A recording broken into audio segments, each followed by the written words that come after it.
Saludos, bienvenidos a la sección de entrevistas a personas conscientes del canal de televisión del proyecto Estado Universal. Yo soy Iván Rodríguez, socio y coordinador en Estado Universal, divulgador y facilitador espiritual. Hoy tenemos el gran placer y la fortuna de tener entre nosotros a Leonel Harari, al que creo que la descripción que mejor le cuadra es la de analista de los grandes problemas de la convivencia humana. Como repaso breve de tu currículo, me gustaría resaltar que estudias Derecho en la UDELAR de Uruguay, Sociología en la EGES, Francia, y posees un posgrado en Finanzas por la Universidad de Harvard, Estados Unidos, y que has trabajado como asesor para la UNESCO, la Organización de las Naciones Unidas para la Educación, la Ciencia y la Cultura, para el BID, Banco Interamericano de Desarrollo, para el Programa de las Naciones Unidas para el Desarrollo y para la Organización Internacional para las Migraciones. Y recientemente, además, has dirigido el proyecto Uruguay más 25. Pero lo más destacable de tu actividad profesional ha sido tu dedicación a la reflexión y comunicación de ideales, desde la que has analizado los grandes problemas de la humanidad desde una perspectiva independiente. Buenos días, Leo, y bienvenido a Estado Universal Televisión. Muchas gracias, Iván. Gracias por la invitación y con mucho gusto de estar participando de esta entrevista. Encantados nosotros también. Leo, toda una vida dedicada a la dimensión práctica de la reflexión y denuncia de lo que no funciona en el mundo y gran conocedor del funcionamiento de los organismos internacionales y de sus mecanismos de afronte de las grandes problemáticas entre los estados. Cuéntanos desde tu propia experiencia cómo ha sido tu faceta de asesor de organismos internacionales. Bueno, digamos que no empecé de asesor, hice carrera primero en la UNESCO durante 15 años. Empecé empujando un carrito, un cubo de aluminio con ruedas, con lápices y papeles para llenar en las salas de reuniones. Pero terminé finalmente comandado por el Banco Interamericano con el rango de director en UNESCO mismo, o sea que hice toda la escalera. Todo el recorrido. O sea que el asesor es una manera de resumir, pero en fin, sí he tenido la suerte de poder conocer algunas de estas instituciones internacionales desde adentro, desde varios lados. También fui bastante activo a nivel sindical, que permite ver realmente la otra cara de la moneda. Y soy un gran defensor de las organizaciones internacionales a las cuales no evitaré de criticar todo lo que sea necesario. Nosotros nacemos con la película ya empezada, nadie nos cuenta de dónde venía y son un producto de la historia, entonces tiene todas esas faltas que uno ve pero que todavía no estamos en condiciones de superar o que estamos en proceso. Las organizaciones internacionales tienen un pecado original, es que son organizaciones de los estados. Claro.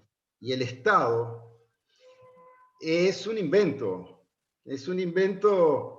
puesto así como una matriz encima de un planetita relativamente pequeño, donde hay más de 200 países que se consideran estados o son reconocidos como estados, 190 y tantos que son miembros de las Naciones Unidas.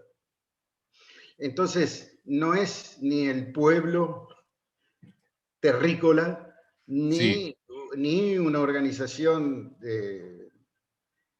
con una legitimidad total, digamos. Claro. Es un proceso de organización. Y hay, en fin. Los organismos internacionales que van apareciendo pues, a raíz de los dos grandes conflictos mundiales, de las guerras mundiales, parece que lo que se aprecia desde fuera, es por confirmarlo, que hay en principio una buena intención, sobre todo de las personas que trabajan allí dentro, pero luego, como tú dices, pues al final los titulares de los organismos internacionales son los estados que en cada momento tienen pues, sus dirigentes con sus ideologías, sus intereses y eso parece que al final pues, es una fuerza opuesta que desde fuera se percibe como que tiene una capacidad de acción bastante limitada porque, de hecho, pues hay un consejo permanente que puede vetar las decisiones. ¿Cómo se ve desde dentro toda esta cuestión que desde fuera se percibe así? Mira, la verdad es que es un enorme espacio de negociación permanente. Hay muchas cosas que se arreglan en reuniones o en los corredores.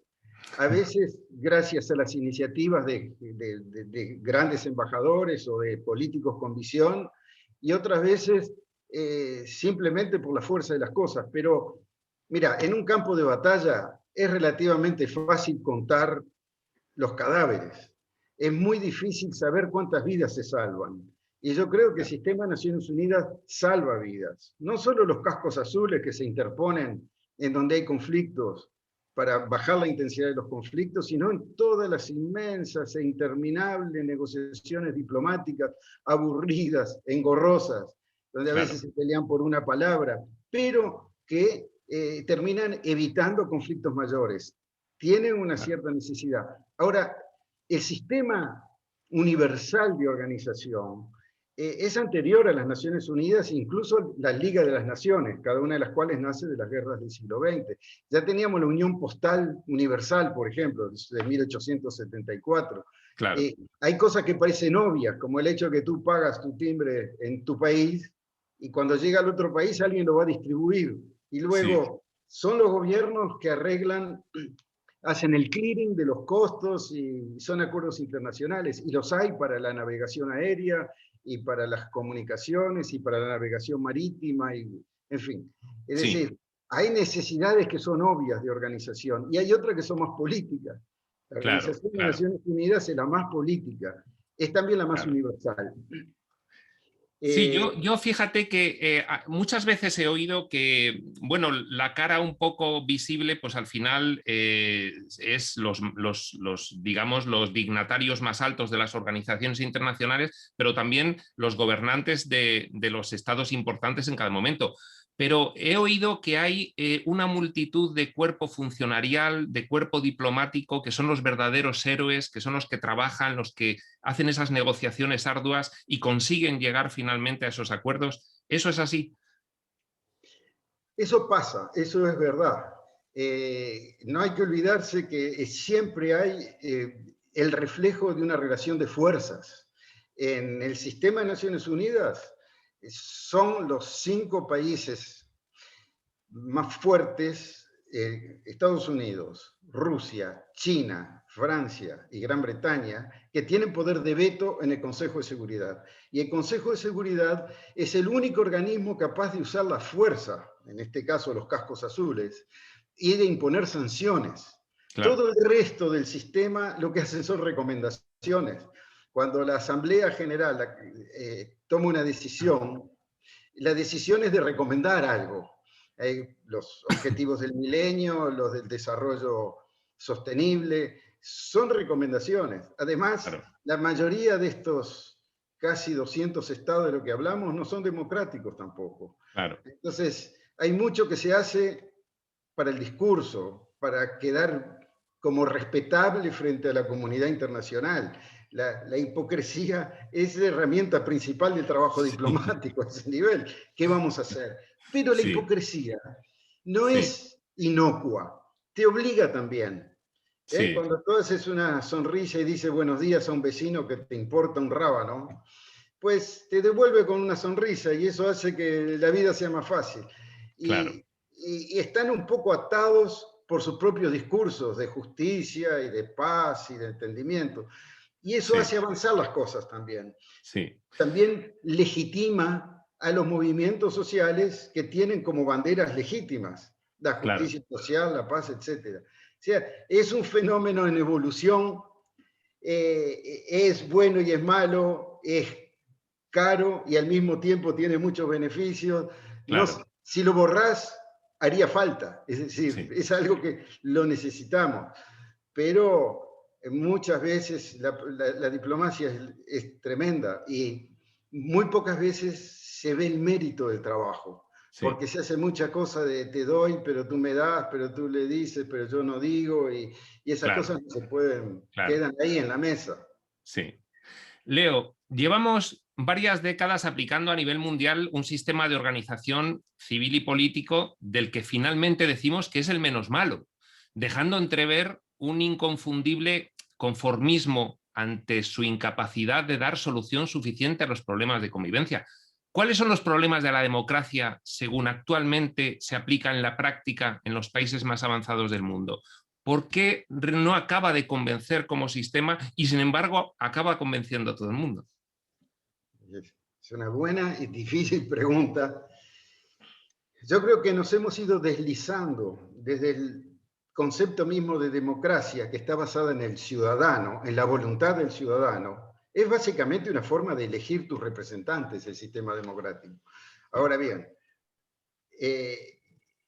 somos cada vez menos ciudadanos y más consumidores. Sí. Cada vez es más importante la opinión pública que la opinión política. La opinión pública se mide con encuestas y cambia de la mañana a la tarde por un hecho que llame la atención. Entonces, hemos hecho cada vez más superficial, en cierto sentido, lo que es la conciencia de ser ciudadano. Esto es una cosa. La otra cosa es que cuando, en la medida en que se vio la importancia de la opinión pública, también se armaron aquellos que pueden con los grandes medios de difusión para manejar esa opinión pública. Yo creo que hay un porcentaje grande de gente que vota porque así votó su familia antes, o porque sí, o por lo que oyó esta mañana. O aquellos, como por ejemplo, está pasando hoy en Estados Unidos, a ojos vistas, alcanza a ver un porcentaje importante de gente que pone toda su esperanza en alguien porque parece fuerte, porque parece que sabe todo, porque muestra con el dedo un enemigo, porque hace sentir un estado de ánimo que corresponde con ciertas angustias legítimas de la gente, la focaliza. Y eso, todo eso es, en el fondo, antidemocrático. O sea que la democracia, por definición, es frágil, en la medida en que es frágil el nivel de educación y de cultura política de un pueblo. No le vendés lo mismo a cualquiera. La educación es fundamental. Quizás en democracia, por todos estos problemas que tú dices que se han ido encadenando en las décadas que ya han ido transcurriendo, el ciudadano nos hemos sentido, o quizás nos han hecho sentir como excesivamente protegido, como hiperprotegido. Entonces, claro, la inmadurez o la puerilidad o la falta de educación de un ciudadano que reclama sus derechos como ciudadano, pero se olvida de sus deberes, de su responsabilidad, de bueno, no solamente con cuestiones como el fisco, sino cuestiones de participar activamente en la democracia, de hacer una reflexión realmente sincera de quién es el gobernante mejor preparado. Al final parece que todo se ha estereotipado, se ha empaquetado y solo puedes elegir dos paquetes, este o aquel, ¿no? Y claro, eso es uno de los grandes males que tenemos en este momento, quizás. Eso es cierto, pero también, en cierto sentido, confundimos la democracia con poder votar cada 4 o 5 años. Claro. Y en realidad, la fuerza de la democracia reside en la capacidad de administrar tu propia vida en tu comunidad. Es decir, de compartir con tus vecinos las cosas que realmente puedes compartir y opinar y que te importan porque influyen directo sobre tu vida. Si tuviéramos mucha más participación en las cuestiones regionales y locales, en la escuela, en la circulación, en la seguridad, en el medio ambiente, los parques, la vida de todos los días, podremos empezar a aspirar también a tener ciertas ideas de cómo debe ser la sociedad globalmente, qué esperamos de nuestro país, etc. Pero nos pasa como con el deporte. No jugamos al fútbol, lo vemos por la televisión. Claro. Eso es un poco lo que nos pasa con la democracia también. La estamos viendo cada 4 o 5 años. Pues tendríamos que estar en la cancha, aunque no fueran grandes partidos con grandes estrellas, sino los pequeños partidos con los vecinos y los amigos. La democracia va a madurar en la medida en que se practique cotidianamente de abajo para arriba. Claro.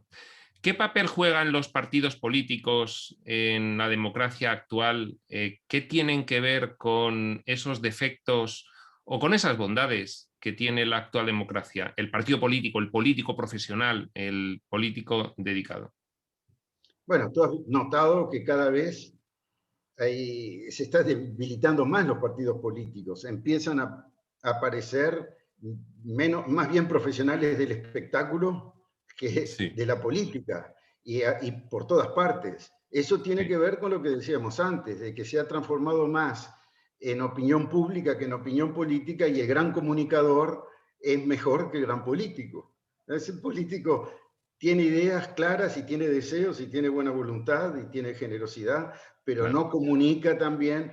Yo me acuerdo cuando apareció Ronald Reagan, Sí, espectacular presidente, me llegó, en mi opinión, a la ruina el pueblo americano, pero bueno, tenía un proyecto que él no sé si lo sabía o no, pero aprendía bien el libreto y lo decía de una manera sí, perfecta. sí, Bueno, sí. y tenemos No, Trump también.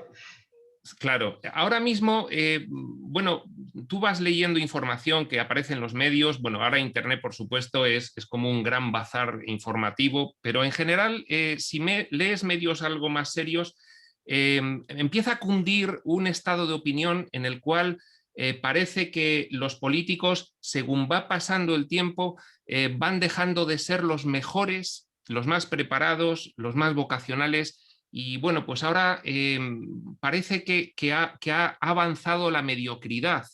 Eh, eso lo vemos por lo menos aquí en España de una forma algo clara, en general todos los ciudadanos, pero a nivel mundial eso está ocurriendo así.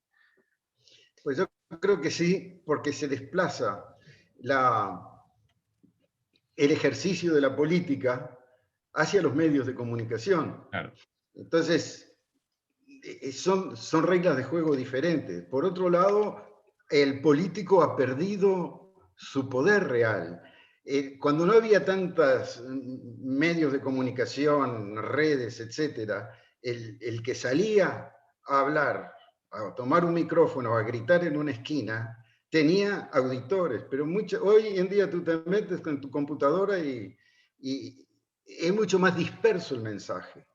El político caudillo, que era el que empezó a movilizar los estados más nuevos, una persona en la que la gente confiaba iba atrás, ese ya casi no existe más, o cuando existen son populistas y sí, van en la peor dirección posible. Eh, es un oficio que hay que recuperar. Yo creo que es un oficio noble, sí, dedicado, sacrificado, sí, pero que ha perdido prestigio y sí, en una buena parte lo han corrompido también. En eso sí, yo creo que el poder corrompe, poder sí. absoluto corrompe absolutamente.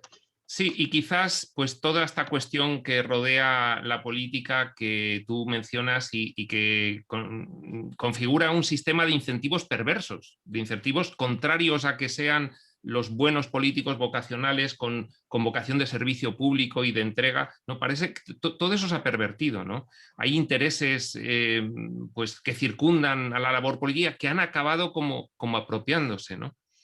Absolutamente. Tú ves que en algunos países simplemente ya son los empresarios que gobiernan. Claro, Ya no le gustaron más los políticos, para tener Piñera en Chile, por ejemplo. Dijo, bueno, basta. Ahora claro, vamos a hacer como se debe. Eso pasó en Paraguay, pasó en muchos países. sí, O son estos o son los grandes comunicadores que van para cualquier lado basados directamente en su relación con el pueblo y pasando por encima de las instituciones. Tenemos algunos, hoy en día tenemos en El Salvador alguien que puede ir para cualquier lado. Y bueno, o en Filipinas, es decir, personajes que se conectan con el pueblo a través de su capacidad de comunicación, pero les importa nada lo que están haciendo, ni siquiera saben lo claro, que están haciendo. Bueno, claro, la política claro. perdió nobleza, Sí, siempre tuvo el poder atrás, pero ahora el poder ya ni se preocupa por los políticos. Cuando no les sirven, ¡pac! claro, claro. Bueno, Hablando de una cuestión algo más filosófica, Leo, tu experiencia en la observación y el análisis de cómo la humanidad ha intentado desde la Segunda Guerra Mundial dar solución a los grandes problemas que casi nos llevan a la extinción de la especie y a la destrucción del planeta. Esta observación sin duda te ha llevado a formular tu propia idea sobre cuáles son las causas por las que estamos como humanidad aún lejos de mejorar. ¿Qué conclusiones has obtenido después de toda una vida de análisis? tendría que vivir 500 años para ver un poco más claro. Digo, la, la, las preguntas son muy antiguas, este tipo de preguntas. Claro, Lo grave es que las respuestas son casi siempre las mismas. claro, Lo que pasa es que yo estoy profundamente convencido de que somos bipolares y claro, vivimos bipolarmente. sí, Lo bueno y lo malo son dos fuerzas que han permitido sobrevivir a la especie. y a casi todas las especies. Se van dinamizando sus vidas a través de su protección como individuo en la especie y la protección misma de la especie. Por eso podemos ser egoístas y altruistas. La misma persona, las dos cosas, y como sociedades también. Hay un avance serio, que es en donde yo baso mi relativo optimismo, digamos, que es que cada vez más somos conscientes de que somos una sola especie. Sí. Hay cada vez menos canibalismo, digamos, ya la antropofagia pasó de moda, pero hace unos pocos cientos de siglos se comía al tipo de las cavernas de otra caverna porque ya no era una persona. La idea de humanidad es nueva. La capacidad de identificarnos con otros es nueva y todavía hay quienes no se identifican. Y el negro es un negro, el judío es un judío, el musulmán es un musulmán, etc. Pero muchos sí podemos identificarnos y nos da la misma pena que le vaya mal a un indonesio, a un senegalés o a un argentino. ¿Por qué no? El cristianismo en ese sentido es un salto enorme en la conciencia, cuando se dice no somos un pueblo elegido, somos todos hermanos. Sí. Bueno, todavía estamos con ese verso y todavía Sí. avanzamos poquito. ¿Por qué? Porque es biológico, es más profundo que el que estemos convencidos de eso. Claro. Tenemos las dos cosas dentro nuestro. Claro. La esperanza está en que primero que hemos avanzado. Segundo, que hay cosas objetivas que nos obligan a avanzar. Por ejemplo, la conciencia de la pequeñez de nuestro planeta. Sí. Cosa que es nueva prácticamente en la gente. Y además un planeta... Es limitado, sí. Y casi 80% está cubierto por agua salada. Es decir, tampoco es que tenemos todo regalado. Entonces uno empieza a decir, bueno, me importa lo que hacen los chinos, aunque estén del otro lado, porque me contaminan la atmósfera, que es un pedacito nomás de 11 kilómetros de ancho, donde está todo el oxígeno que podemos respirar. Entonces, esas cosas aumentan la conciencia de que somos uno y va a ayudar a superar cierta individualismo, digamos, una parte de esa dualidad. Pero así como me preguntabas, te termino con esto. Preguntabas por qué hay partidos políticos, uno y otro. Siempre tendemos a dividir bipolarmente la realidad. A polarizarla. Y está en nuestro cerebro, en nuestro funcionamiento. El problema no, la suerte que tenemos es que tenemos la capacidad de modificar esas cuestiones con la razón, con la elaboración de explicaciones, con los avances de la ciencia, si no está todo perdido. Así es. Vi hace poco una conferencia que dabas con motivo pues, de Uruguay 21, creo recordar que era en el TED, y hablabas de que necesitábamos crear un Dios para el siglo XXI porque si no la humanidad no iba a sobrevivir. Y me encantó mucho la conclusión a la que llegaste y era que cada uno de nosotros tenía que reconocer en sí a ese Dios que necesita la humanidad y de esa forma empezar a hacer ese reconocimiento de esa unidad que somos y poder avanzar en el nivel de conciencia y a partir de ahí empezar a cambiar lo que, bueno, pues todavía queda pendiente, ¿no? Así es. Estoy convencido de que existe una realidad exterior a nosotros que no necesita que haya habido un creador, porque eso simplemente traslada la pregunta de decir, bueno, ¿quién creó el creador? Y no llegamos a nada. O sea, que está ahí. Pero nosotros, como especie, vamos avanzando en nuestra capacidad de modificar lo que nos rodea. Es increíble. Yo soy de una generación anterior a la televisión, imagínate. La primera vez que fui a ver la televisión en un vecino era para ver el aparato, porque todavía no había canal de televisión en Uruguay, pero el vecino había comprado un aparato. Entonces, vamos a ver la televisión. De esa generación, fíjate hoy lo que ha avanzado. Avanzamos rápido en dominar, en usar energía, en ir cada vez más lejos. En ese sentido, tú eres humanista, tú confías en el ser humano. Sí, pero no todo depende del ser humano. Somos un planetita dando vueltas alrededor de una estrellita en una inmensidad que no podemos ni siquiera imaginar. Todo puede pasar. Pero si queremos ser protagonistas de nuestras vidas, tenemos que engancharnos en ser partícipes del futuro que estamos creando cada día. Claro. Y en eso sí soy optimista. Leo, Como tú ya sabes, Estado Universal es un proyecto que, bueno, pues lo que pretende es crear una asamblea planetaria, hacer una convocatoria por sorteo entre un censo de elegibles al que puede presentarse cualquiera. Para eso, pues tenemos ya una red social que está funcionando, en la cual pues tú has tenido la amabilidad de hacer publicaciones interesantísimas. Y bueno, pues esta asamblea lo que previsiblemente hará será empezar a emitir opiniones y dictámenes que puedan influir en la opinión de los organismos internacionales, de los gobiernos, según se vaya adhiriendo gente y vaya pues tomando cierto peso en la opinión pública sobre estos organismos. ¿Cuál crees tú que es el principal cometido al que debiese aplicarse una organización incipiente como la nuestra en cuanto a la forma más efectiva de poder influir en la marcha de la humanidad? ¿Qué es el principal problema al que crees que deberíamos enfocarnos? En Mira, opinar y en... primero de todo pienso que es una excelente experiencia de democracia, porque estamos hablando que es un mal sistema. Bueno, es una forma de mejorarlo, que además está dentro de la corriente histórica. Cuando vimos aquí en Francia los chalecos amarillos lograron una convención ciudadana para hablar de los temas del medio ambiente por elección directa, no igual que el Estado Universal, porque se hizo por otros medios, pero también es un sorteo. En Chile vamos a tener una convención que ha sido elegida directamente para cambiar la constitución. Son experiencias de democracia más directa. En ese sentido ya es un aporte. Pero yo creo que el Estado Universal, su rol fundamental es como el norte en la brújula. Yo sé, estamos en la época del GPS, ya se acabó un poco, pero la brújula fue un gran invento, porque solo marcaba un punto en el camino, pero gracias a ese punto se podían deducir todos los demás, y uno sabía que a la derecha está el este, a la izquierda está el oeste, y atrás está el sur, y fueras a donde fueras, el hecho de tener un norte te servía como referencia. Claro. Y el Estado Universal se puede poner con algo que yo reivindico, aunque se usa peyorativamente, que es la utopía.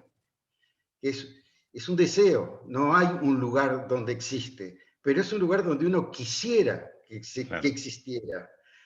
Es una referencia en metodología y es una referencia también en lo que vaya sacando del nivel de conciencia que tiene la gente y hacia dónde hay que ir.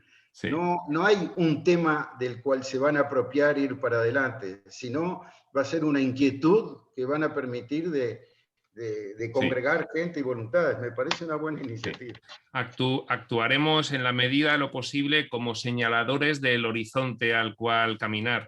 Leo, ¿tú qué le dirías a una persona que no conociese Estado Universal sobre precisamente este proyecto? ¿Qué le dirías para captar su atención? Pues yo diría que hay mucha urgencia en encontrar nuevos caminos para salir del atolladero político en que está el planeta. No es ni contra las Naciones Unidas ni contra unos u otros, sino es buscar un camino. Nos quedó, yo sé, ya no hay más tiempo, pero nos quedó una cosa que te voy a dar el titular porque se merece reflexionarlo. Estado Universal significa abolición del Estado, porque el Estado se inventó en base a las fronteras y al poder soberano sobre una frontera. Claro. Eso tiene 6 siglos ya, la paz de Westfalia, y por eso las Naciones Unidas son países, son estados. Pero el día que haya un solo estado, no se necesita estado, siempre se va a necesitar organización, claro. Ni que hablar, organización y también representación del poder, y hay que hacer marchar las cosas. Claro. Pero ya el Estado va a dejar de ser tal, de manera que incluso para los que tenemos una cierta simpatía por el anarquismo, el hablar del Estado Universal es también un camino hacia la abolición del Estado. Efectivamente, sí. Además, en el libro de Juan Carlos, que es quien primero comienza con la idea, se prevé un mundo en el que no hay fronteras políticas, sino simplemente organizativas, territoriales, administrativas, nada más. Sí, efectivamente. Muy bien, Leo, muchísimas gracias en nombre de todo el equipo de Estado Universal por tu amabilidad, por participar, por dejarnos escuchar toda tu experiencia con respecto a estas cuestiones tan interesantes de la humanidad. Y nada, nos seguimos viendo en la red social de Estado Universal. Con mucho gusto. Gracias por la invitación. Muchas gracias, Leo. Hasta luego.